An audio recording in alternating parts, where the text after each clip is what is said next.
Hey guys, and welcome back to my channel. So I am doing my October wrap up, but it is a little bit of like a cheat wrap up because I technically finished one of these books in the very beginning of November, and I read most of it during October, and it is Halloween oriented, so I didn't want to put it in my December wrap up just because it's fresh in my mind, and I want it to be in the October wrap up, so if anybody goes here looking for something Halloween-y, they find it. But as you guys know, I was gone for most of the month, so I really didn't get through too many books. I really had high hopes that I would make it through 6, which just fantastical thinking. I made it through 3, and 1 is a novella, so there's that. And I read most of September House at the end of September, so there's that too. But surprise, September House is one of my books this month. Yeah, I'm aiming right now for November and December to get more on track with what I'm doing. I have a lot more free time with the holidays and everything coming up, so I'm really excited to like really focus back in on booktubing. I know I've had a lot of unboxings recently. Just trying to catch up for everything I missed in October. I promise we will be going back to my regular scheduled unboxings where they are very light and filled with more book reviews throughout the month. I also have a couple other really fun videos planned that I want to do, more kind of like lifestyle videos, but I will keep those entirely for Saturdays, and I will keep Mondays and Thursdays still absolutely book oriented. So just letting you guys know about that. But some people have asked me to talk more about like cocktails and kind of like lifestyle things. I definitely want to talk about my wedding and my second wedding because I did my wedding in like 2 parts. So I definitely want to talk about some of that stuff, but that is for later. Today we are doing my October wrap up. Again, like I said, I have 3 books this month. They're actually all 4 stars, which is cool. So nothing that like blew me out of the water, but I really enjoyed everything that I read, which is always fun. So as I just said, The September House was the first book that I finished up in October, and that was by Carissa Orlando. I had never heard of Carissa Orlando before. I believe this might be a debut. I'm not 100% sure, but I bought this because I kept seeing this talked about on Instagram, and I was really interested in it, and it said The September House, and it was like, ooh, like that's kind of spooky season adjacent, you know, September, October. So I got very excited about that, and I picked it up. I'm going to read the inside flap for y'all. A woman is determined to stay in her dream home, even after it becomes a haunted nightmare in this compulsively readable, twisty, and layered debut novel. Aha, it is a debut. When Margaret and her husband Hal bought the large Victorian house on Hawthorne Street for sale at a surprisingly reasonable price, they couldn't believe they finally had a home of their own. Then they discovered the hauntings. Every September, the walls drip blood. The ghosts of former inhabitants appear, and all of them are terrified of something that lurks in the basement. Most people would flee. Margaret is not most people. After 4 years, Margaret has learned how to live with the house. It's her house, after all. But Hal can't take it anymore, and he leaves abruptly. Now he's not returning calls, and their daughter Catherine, who knows nothing about the hauntings, arrives, intent on looking for her missing father. To make things worse, September has just begun. And with every attempt Margaret and Catherine make to find Hal, the hauntings grow more harrowing, because there are some secrets the house needs to keep. That inside flap does a very good job of telling you what this book is about on a surface level. So when I read this book and I found out what this book is actually about on like a deep and metaphorical, and not so metaphorical, but very deep and sad level, I was really stunned by the direction that this took. This is a very heavy book. It's really well done. Once I figured out what they were doing, I was really invested in this novel. This tends to happen a lot with debuts where I feel like the author has a few missteps, not many, but like The Spite House is one that I always think of, Johnny Compton, where there's a lot of really good ideas in there, but like kind of the newness to the writing of a novel can sometimes allow you to try and put too many ideas into one and not like fully flesh out what needs to be fleshed out. And I say that with love because I have high hopes for Johnny Compton in the future because I really liked the groundwork he laid with Spite House. But I definitely felt that a little bit in The September House, which is, again, why it has a 4 instead of a 5. There were definitely some kind of meandering storylines that didn't quite click for me, or some things that I felt like could have been tied up a little bit better. But the overarching twist of this novel, I'm going to call it a twist because I didn't see it coming until like halfway through, I thought was superb. I thought this is an amazing metaphor. I don't even want to go into what this story is about because I feel like the reader needs to unravel the story the way that I did. And if I just tell you what this book is about, it'll definitely ruin that twist for you guys. And I feel like you'll see a lot of things coming knowing it. So definitely check the trigger warnings on this book before you go into it if you are sensitive to certain things. Because I was really taken aback. Not taken aback because I think it's a very important thing to talk about and I loved how it was handled in this book. But I was definitely really surprised at the turn this book took. I adore our main character. Her relationship with her daughter I thought was really unique and interesting and flawed, and I love reading about heavily flawed characters kind of struggling to do the right thing. It's something that I think is such an intriguing concept, and I feel like this book did it really, really well. I loved the character of Frederica. I thought she was absolutely fantastic. I loved so many of the ghosts in this house, even though Frederica is probably the one with the most amount of like screen time and personality. There are so many ghosts in this story that have such interesting backstories, interesting personalities, and they just feel very tangible and real, and I love how Carissa Orlando captured them. And I just thought this was a very, very unique book, and it does almost like an A24 like art house style conceptual metaphor for something else, right? The house is not out of context. The house is symbolizing something else, and I think it did an amazing, amazing, amazing job. And I loved the metaphor. I'm going to talk very in depth about this book in its own standalone video very, very soon, where I will talk about what this book is about. But for my wrap up, I don't want to ruin this book for anybody because I just found it incredibly well done and incredibly unique and fun and devastating and just quirky, as well as just like heartbreaking. And I know I just said the same thing in two different ways, but it really is, and it's really unique, and I'm really happy I read it. Definitely worth all of the hype it's been getting because I haven't read anything like it, and it was done very, very well. Okay, next up, Rainbow Filth by Tim Meyer. Now, many of you probably saw my Lacuna's Point review, which was Tim Meyer's large novel that he released earlier this year, his horror novel. It was very much cosmic horror, and I'm so not into cosmic horror.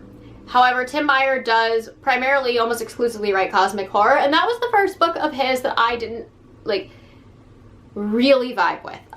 So I was sad about that, but Tim Meyer is still one of my, like, automatic buy authors, so I did pick up his novella, which was called Rainbow Filth, and I loved this one so much more. So much more. This was really fun. I will be doing a full review on this as well. I'm going to read the inside flat for you. Does it even have a little synopsis? I don't think it does. It says, Rainbow Filth is a weirdo horror novella about a small cult that believes a rare psychedelic substance can physically transport them to another universe. There you go. And it's written like that. That's why I had to read it like that. I really liked this. I love the style of this book. This book is done through like regular chapters as well as like police interview. I love the setup. I loved the background. I love how he wrote this as like a love letter to like Goosebumps. It's very short and concise and a little open-ended at the end, but it's really weird and whimsical on more of an adult level with adult topics, but still kind of gives you that like kitschy Goosebumps vibe. It is cosmic in a way that is palatable for me. And going into a Tim Meyer book, I kind of always know it's going to have a cosmic angle to it. But this one I thought was way more well done than Lacuna's Point. Really nailed a lot of things for me. I kind of wish the ending was a little bit more clear because I'm not 100% sure what happened at the end. But I kind of love, at the same time, the like weird vagueness of it all because it really is just this kind of like WTF moment. And when it kind of takes this twist, there's this like a minor twist halfway through the novella that I didn't see coming. And when it happened, I was like, oh, this is going to be interesting. And it definitely was. I don't know why, but it reminded me a lot of Heart of Darkness. And I think it's just because there's like an entire like section where these people go and explore unexplored things and like things go wrong. And I hate Heart of Darkness. I've talked about that before on my channel, I think. Heart of Darkness was like the one book in high school that I was forced to read that it's probably one of the only books that I would tell people you don't need to read this book because I just hated it that much. But that's just me. That's just me. But I did not hate this book. I really actually quite enjoyed this. And like I said, I don't want to talk too much about this because it is a novella. I do want to do a whole video on it. So I don't want to like kind of do the whole video in my tiny wrap up. So yes, I really, really enjoyed this. 4 stars. Definitely relieved me because I was really kind of disappointed in Lacuna's Point, but I really thought this was a strong, strong delivery from Tim Meyer. And then last but not least, I mentioned this in my like TBR for spooky season, I did go ahead and read October Screams, a Halloween anthology edited by Kenneth Kane. And this guy named Kevin, it was his idea to put it together. He read the last story in the book. Kevin Kangas, who I had never heard of before, but it was his idea to put this together, and I thought this was really, really fun. It is great for spooky season. There were a lot of stories that hit, I think more so than stories that missed, which is why I got a 4 star. I will say it kind of like teetered between 3 and 4 stars, but the stories that hit really, really, really hit, and I really enjoyed them. I'm going to go through the ones that I really, really liked right now, just very, very briefly, but I'm going to read at the back just so you guys know what it's about. Immerse yourself in a world of Halloween horrors with this bone-chilling anthology of tricks and treats from some of the best writers in horror today. Brace yourself for a wickedly thrilling journey through the shadows where the moonlit night and the haunting spirits beckon. Carve pumpkins, don your costumes, and explore macabre tales that will send shivers down your spine. With each turn of the page, you'll be transported back in time to your childhood, to a world where the boundaries between the living and the dead blur, where the supernatural holds sway, and where the night itself keeps secrets waiting to be unraveled. Are you ready to embrace the darkness and experience the thrill of Halloween like never before? So like I said, a lot of these really hit for me. Some definitely missed. I don't really want to talk about the ones that missed because a lot of them are by artists, or a lot of them are by authors that I've never really read before, so I don't have anything to compare them to. Some of these authors I think are debut authors as well. And I really don't want to hate on somebody's first publication, but a lot of authors in this are not. And a lot of these authors are actually authors that I'm very familiar with and that people on my channel are probably very familiar with. And like I said, I don't usually read anthologies, so I'm not really good at, I don't really have like a set way to review them, because I think the only anthology I've ever really reviewed on my channel was Goblin, and that was all by Josh Malerman, and it was kind of like reading a novel told through an anthology. But anyhow, I want to start with the first novel, or with the first story in this, which is called Sweet Meat by Clay McLeod Chapman. I think that was one of the strongest books I think that was one of the strongest stories in this collection. I read Whisper Down the Lane by Clay McLeod Chapman when that first came out, and then loved that enough to pick up Ghost Eaters last year, and I hated Ghost Eaters. I have a whole review where I just kind of hate on that book for a very, very long time. But I've always kind of been intrigued by Clay McLeod Chapman's writing style, so I did pick up his latest novel. I will be reading that hopefully this month. And this story really, really roped me in and made me like very excited to read more from him, because this story too was kind of about addiction. He claims in the afterword that it's about recognizing that your kids are growing up, but to me it kind of reminded me of addiction, which is what Ghost Eaters is about, and I just felt that this was a way better way of doing it, or at least for me I thought it was way more palatable. I really, really loved Free Candy and Telescope Views. I'd never heard of Red Lego before. I thought it was a really, really interesting story. I almost wish it had been a novella, because I felt like there was a lot of rushing with the characters, but it wasn't done so in like an unreadable way. Like you could tell it was for a short story, but I would have loved to see more from that. And it just made me really, really giddy, because it was a way of doing cosmic horror with Halloween that I didn't think would work, but worked really, really well. That actually happens a couple times in this collection, where cosmic horror is kind of paired together, and I think it worked more so than it didn't. Ronald Malfi did a story called Tate, which I thought was definitely interesting. I didn't love it as much as I expected to, seeing that Ronald Malfi is one of my favorite authors, but I loved the idea of a past mistake haunting you, and the way that I don't even know if mistake is the right word considering the context of what happens, but I just loved how that story unfurled, and I loved the way that Ronald Malfi like kind of was like tongue-in-cheek with like old school Halloween specials. The way he's talking about one of the specials on the TV in the story reminds me so much of like all of like the SpongeBob specials, if you're like me and you're 30 and you're old enough to remember those. And then I thought Philip Fracasse's short story 11-1 was great. And I've had mixed feelings on Fracasse's writing. I absolutely loved A Child Alone with Strangers. And I was very disappointed in Boys in the Valley, as well as Gothic. And everybody's told me that his short story writing is like so superb. And so this is my first short story that I've read from Philip Fracasse, and I did really, really enjoy it. It was really, really creepy, and I'm not 100% sure what happened, but I liked it. It was very Groundhog Day-esque, but like super, super depraved. I thought the Hooper Street Halloween Committee, the Hooper Street Halloween Decoration Committee by Gemma Amor was hilarious. I have one of her novels that I believe I received in both Nightworms as well as Abominable Book Club. I think I got a double thing that month. And I haven't read anything by her, but I do own one of her books. And after reading this story, which was just so, I thought it was funny. I don't know if it was meant to be funny, but I thought it was freaking hilarious.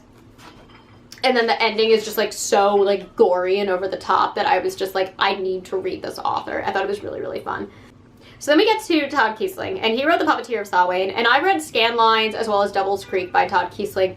Scanlines is very, very dark and depressing. Devil's Creek is lighter, but still dark and depressing with this cosmic entity in it.